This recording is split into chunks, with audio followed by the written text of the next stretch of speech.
You know, if there's one question I get asked more than any other, more even than who was the first person who discovered milking cows, that question would have to be, is the Bronica S2 single lens reflex system a medium format miracle, or would you be better off using it to hammer the last nail in the coffin of your photographic funeral? Well, today we're going to try and answer that question.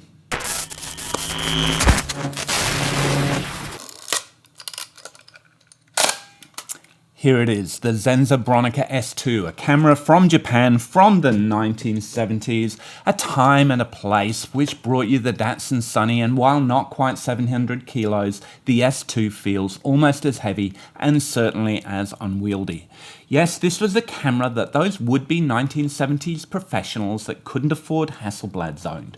Of course, these days, old film cameras like the Hasselblad are within the reach of regular folk, but still a bit beyond the stretch of my Elastiboy arms. A Bronica can still be had for less than a fifth the price of Hasselblad, especially when you hunt one down in the labyrinth that is the west side of Shinjuku Station in Tokyo. That's where you find all of those eBay traders participating from Japan to give best service of top mint camera with beautiful appearance and only small fungus, which of course will not affect image. Well, excuse me for not being that trusting. I needed to go to the source myself because the best way to save money on postage of a camera from Japan is to fly to Tokyo directly so I could test it out. Well, okay, I may have been there anyway for work, but it was close to Christmas and I think I deserved a present. After checking out the more salubrious alternatives like Map Camera and Lemon, where I did spy some cheap 120 film, and more of that in a moment, I ended up in the back alleys where I found a small shop above an ABC convenience store inauspiciously titled Used Camera Market. After a lot of testing and conversing in broken Japanese and English with the sales clerk before having to find an ATM because of course they only took cash, it was mine.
Two quick rolls, and can you guess the colour film? Well, if you're still reeling after having been battered by the blunt vividness of the images, then you might not have realised it's Lomo 400.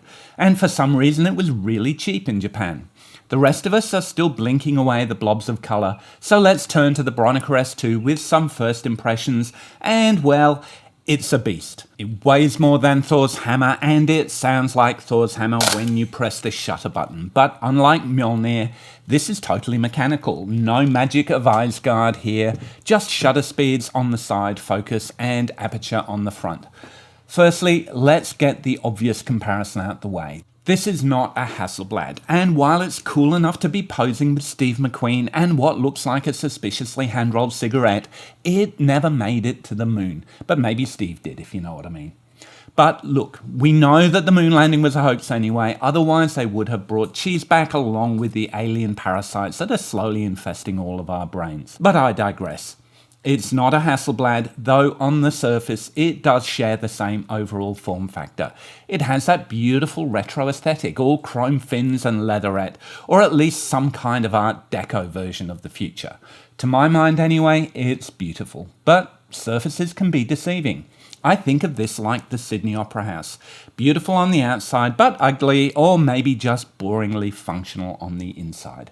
This is the best and worst feature of the camera. It's an SLR, and unlike the Hasselblad, it makes no accommodation for the fact. If you've ever heard the term mirror slap, that's not me catching sight of myself when I first wake up in the morning, but the clamorous clap of the reflex mirror moving out of the way as you take your photo. Very cleverly, the mirror flaps down rather than up, so you can use retrofocus lenses on here that sit quite close to the film plane. I'm not sure if it's that unusual design or just that the worst of the vibration happens when it returns to the normal position, but I did seem to manage to get sharp pictures out of it despite the unnerving clunkiness. It has a focal plane shutter like most 35mm cameras, and this is where Hasselblad has an advantage. Hasselblad puts a shutter in the lens, but here your lens is just a piece of inert glass. Now, that might seem a bit sad when you compare it to the Hasselblad's quietness and ability to synchronize flash at any speed compared to the paltry 40th of a second here. But here's the value proposition. Not only do the lenses lack shutter, but they also lack a focusing mechanism. This is a modular system like Lego, except you won't be treading on this in the middle of the night when you go out to the kitchen to get a glass of water. And yes, any parent of young kids watching this will know that Lego was specifically invented by the Danish as a form of contraception. It is a physically small country, after all. So think of this as a very clever set of components. It has detachable film backs with a dark slide that allow you to swap the film halfway through a shoot. And it has a myriad of viewfinder options and accessories, including chimney or prism versions, and of course it has interchangeable lenses. Now, we all know that buying separate components can be prohibitively expensive, and if you're buying a lens with leaf shutter and focusing mechanism, all the more so. But the Bronica is beautifully simple in this regard. A lens is just a lens, one block of glass with the only moving part being the aperture. Having a separate helicoid system allows you to just swap out one lens block for another, and without the complexity or brand recognition of Hasselblad, they can be found relatively inexpensively. You can see why it attracted me, because sure, it's not a Hassie, but it's just as sassy. And what about the results? Are they just as classy? Let's see what it makes of its new home in no, not Tallahassee, but Australia. Yes, there's more in train. Literally.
Like any Japanese visitor, it struggled a bit with acclimatizing itself to its new home, and what better way to make it feel comfortable than introducing it to the arid landscape and arachnids of the Western Australian wheat belt. So as you can probably tell, I've shot with this quite a bit over the last few months, just carrying it with me and randomly snapping like it's a pocket point and shoot. I mean, it isn't the most convenient or pocketable device when you're out doing a hospital visit, but it means you do have a high quality camera with you when you get a chance to capture a couple of frames from the adjacent train station.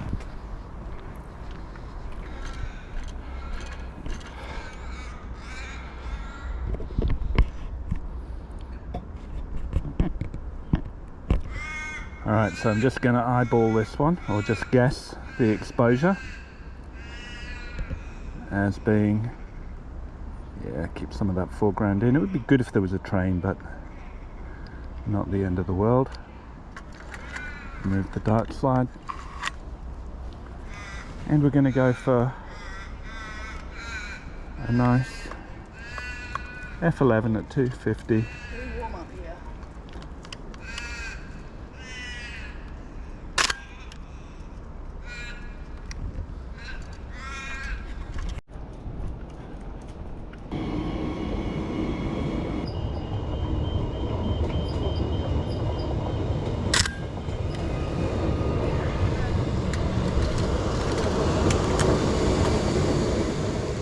Yes, this is a contemplative camera, and I won't say quietly contemplative, but it's a tool that makes you think and rewards you for doing so. Mine came with the Nikon 75mm f2.8 lens, which is the standard one for the camera and fairly wide, giving you about 40mm equivalent field of view. Though of course, since it produces square rather than rectangular images, it's a fairly arbitrary calculation anyway. And what about that square format? Another aspect or aspect ratio of the camera that makes you stop and think is that if you're not familiar with a square frame, it can be quite challenging to compose with. Things like the rule of thirds just don't really apply here. I find myself thinking in intersections of halves and diagonals. Fortunately, this isn't the first time I've shot this format, and I was even starting to get a bit better at loading the film by this stage. So it's not acclimatizing to me so much as me slowly coming to grips with it. But it is an awkward camera. It's a noisy camera and it's a heavy camera. Let's not forget too that the image in the viewfinder is reversed, so it's disorienting on a whole other level. Just like my TLR experiences, it's a discombobulation that slowly gives way to amusement as you find yourself dancing around trying to get the right perspective. One more roll, this time Ilford Panna 50 Plus, and then let's return to give a final perspective on the Bronica S2.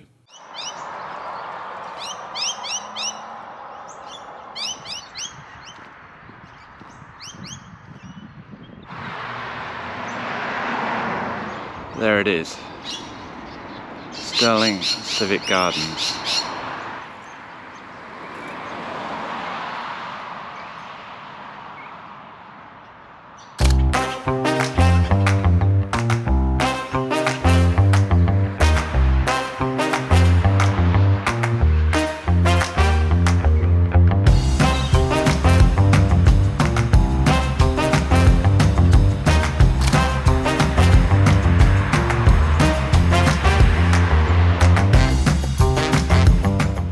I don't know about you, but I do like a bit of minimalism.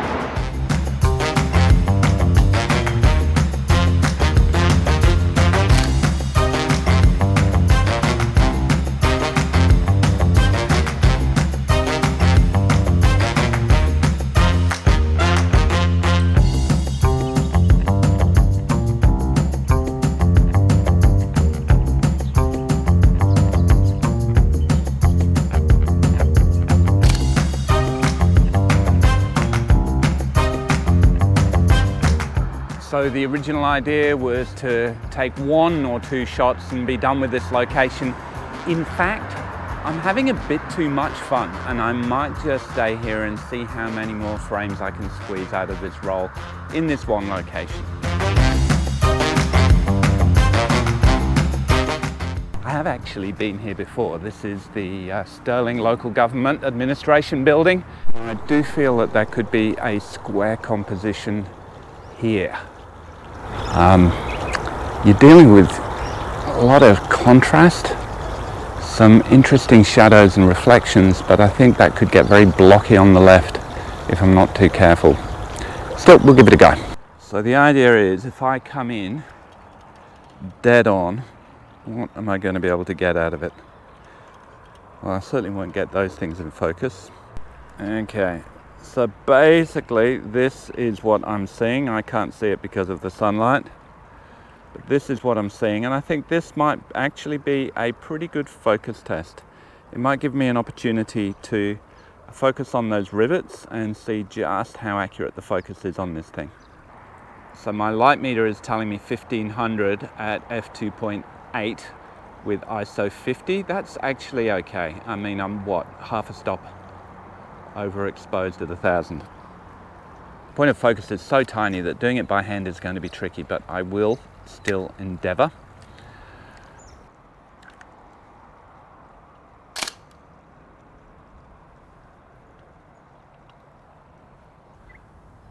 Let's go for some construction. I'm attracted by circles. I guess it's the opposite of trypophobia, or trichophobia? Trypophobia. Don't quite know what to call it. We're building a smart freeway in Perth. A smart freeway for dumb people. That's Perth drivers anyway. Don't need it to be f2.8 now. Let's bring it to f11. So at least it's not f22 sunny today. In fact, I'm going to go for f8, 250th of a second. f8 and be there. With all the content being sliced down the middle, one of the frustrating things about the square frame. We can always crop later, of course. Wind it on and maybe get something a bit more close up. So in one sense it becomes instantly more interesting, and in another it becomes instantly more complex to shoot. I just wish they didn't do such a good job of locking this stuff up away for the Easter break.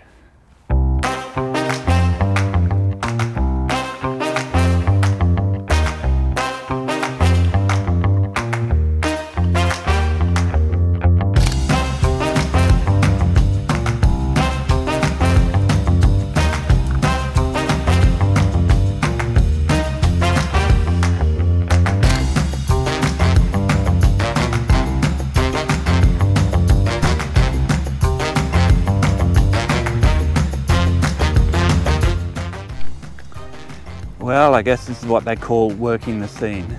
There's nothing here that actually reflects unless, well, there's the sun, unless I come back. Actually, you do have some quite nice dappled clouds. I quite like the leading lines of this streaky mud here. And we do have a few leaves.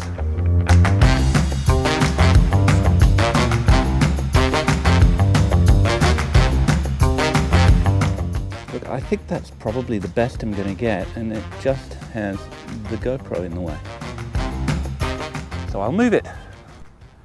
So if you imagine, what I actually want is the line leading to the puddle. We'll be getting down low. I'm going to try and get the cross of the puddle and the parking line. All right. Too low? No, not too low.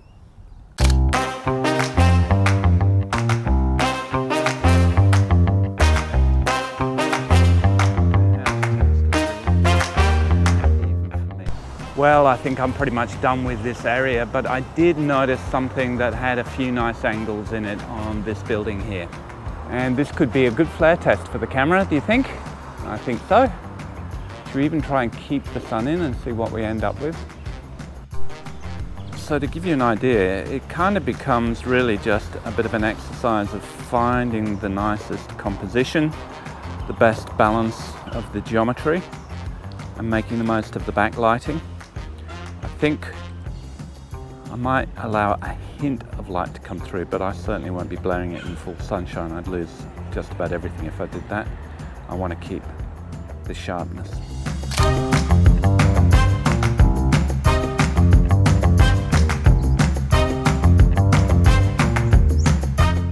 Now, I don't know if I'd call that cute. Certainly acute. Should we try and make something of that angle? Not exactly the Flatiron Building of New York, is it? All right, 125th, f8. 3, 2, 1. I'll take the dark slide out. This is something I have a habit of doing. 3, 2, 1.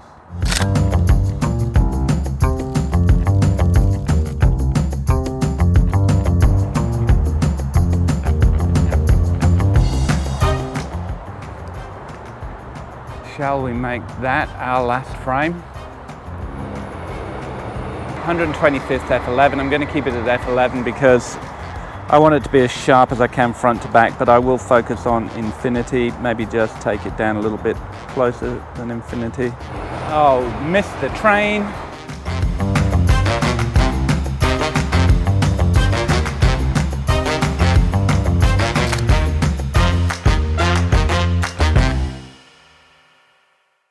So hopefully by sharing with you my stream of consciousness while shooting the last roll, you do get some kind of insight into the joys and frustrations of using this camera.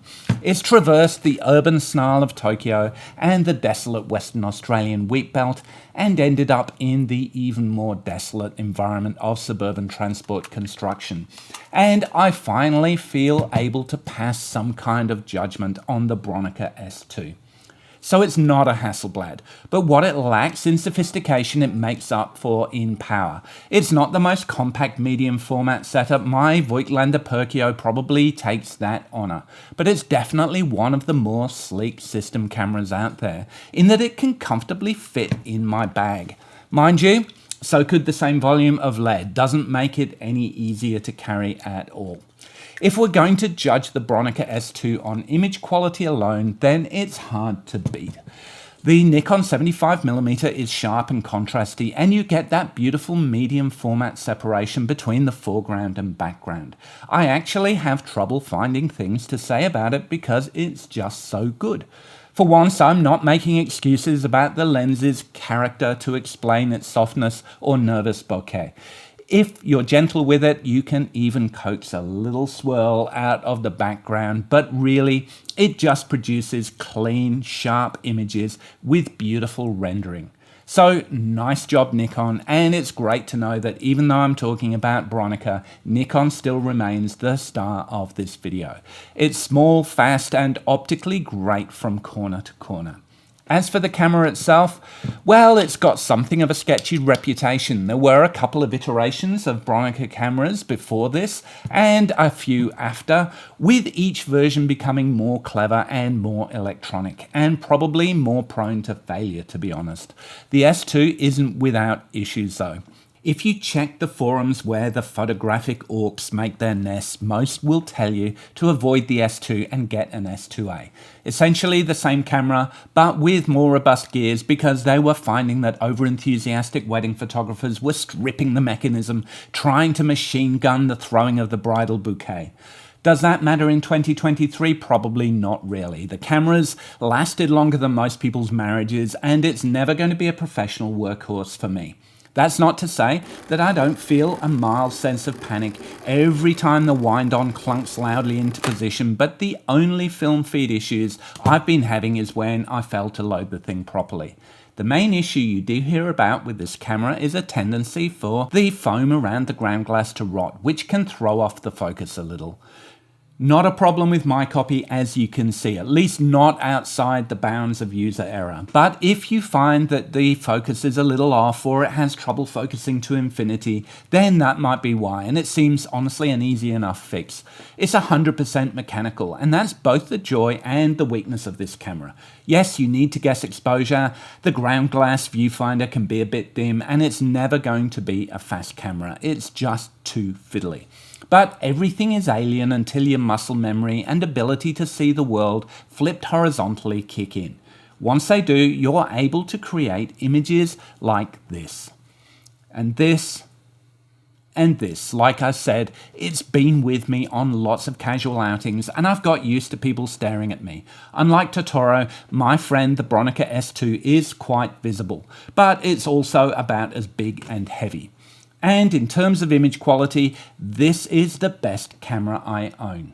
Heavily propped up by that sharp and surprisingly close focusing Nikon glass, but also it has some useful features like removable film backs, shutter speeds up to 1,000th of a second. It's a full-on system and a full-on workout just to use it.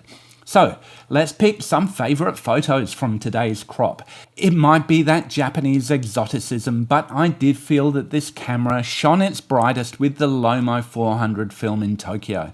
A couple of the scenes around Yodobashi camera in Shinjuku really called to me. The grain train photos were all a bit repetitive, and actually the Lomography Berlin film I was using was a bit cooked by the X-rays after having travelled with me around multiple cities and countries towards the end of the year in 2023. Let's add this one though, because hey, it's not Tokyo, but Moora WA has its own magic once you get to know it. Things got a lot tighter and sharper when I put Delta 100 in for this picture. Yes, there's a theme going on, where I'm having to use trees to fill in the top of the square frame. Either that or going for a very straight symmetrical look. Not that. No, not that. Not that. Is there a theme here? Okay, how about this one? And 3 from the final roll. Ilford Panf Plus 50, developed in Rodinal, and these are so sharp, bitingly so, and perfect for the clinical lines of municipal architecture and the bleak carnage of construction. More symmetry and minimalism. This doesn't quite cut it because as much as I love it, it's a bit too obvious. Instead, we'll pick this one for simplicity. I like the reflections and the strong verticals with the panels splayed like chevrons, and this one because despite the messiness in the centre, the clouds are interesting and the base of the photo with the parking lines anchors and leads to the chaos in the centre. And finally, this one, because this to me is what the square frame is all about. Playing with splits and diagonals rather than straight XY angles. So that's a wrap and a thunderclap for the Bronica S2, and I want your feedback. Tell me which, if any, of these are worthy of a place in the portfolio. Have I missed any of your favourites? And is there something from your own experience, either with the Bronica S2, its siblings, or the Square 120 format generally, that you can share? Leave comments down below, like, subscribe, and ring the notification bell. Hey, I crave the external validation and I can't afford therapy, so expect more videos like this to come. Later.